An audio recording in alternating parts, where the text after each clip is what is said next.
And then we go to the last vision. Was God destruction of the altar?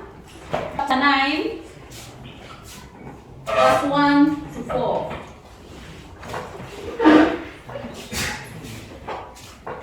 I saw the Lord standing beside the altar, and he said, smite capitals until the bones shake, and shattered them on the heads of all the people.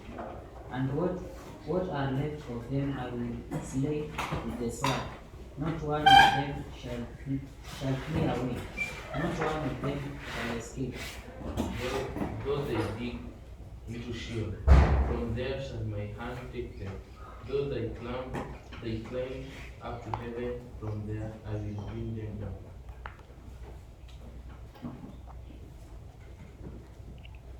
Though they hid the word from the book, coming from there, I will cast out and take them.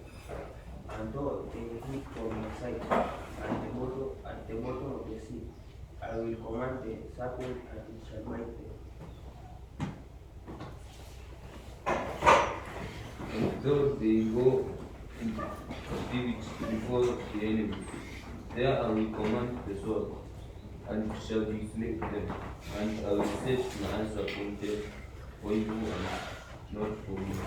Yes. So in this vision, God was standing at the altar, and it looked like he was commanding. You have to remember, he was commanding an angel to destroy what? The altar. This is because they used the altar to do evil. They had used the altar to do evil.